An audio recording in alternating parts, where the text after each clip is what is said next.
Malta klassifikat fi 18 post fost il-180 pajjiż fi studju dwar Saħħet It-Tfal li sar b'kollaborazzjoni bejn l-Għaqda Dinjija għas-Saħħa, il-UNICEF u l-ġurnal influenti mediku il-Lancet. Dan l-istudju konsidra fatturi diversi li jgħinu tfal u adolescenti sabiex jikbru f'ambjent aktar siguru b'saħħtu. Id-Deputat Prim Ministru u Ministru għas-Saħħa laqa dan l-istudju b'ottimizmu u spjega x'wassal biex Malta klassifikat fost l-aqwa pajjiżi. Meta jsir dat tip ta' studju wieħed ikun qed jara mhux biss it-tfal tal-lum, ġifieri kemm jgħixu tajjeb, is-sigurtà fil-pajjiż, is-saħħa tagħhom, kemm jgħixu ħajja twila, is-saħħa tal-ommijiet meta jkunu tqal, imma anke għall-futur.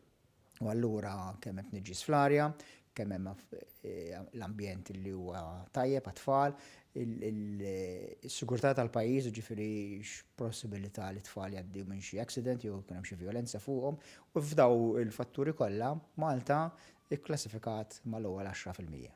Dan l-istudju taħarsa kif il-pajjiżi kollha qed jimplementaw l-għanijiet tal-iżvilupp sostenibbli u minkejja li l-pajjiżi kollha fl-2015 qablu biex jibdew jimplementawhom ftit huma l-pajjiżi li rreġistraw progress.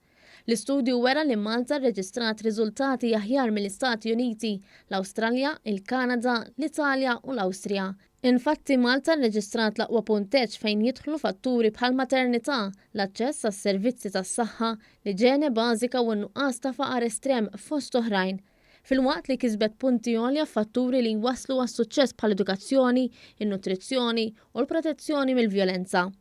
L-għanijiet tal-iżvilupp sostenibbli ma jqisux biss l-iżvilupp ekonomiku tal-pajjiż, imma l-ambjent kollu li jgħin persuna tikber u tkabbar il-ħiliet tagħha.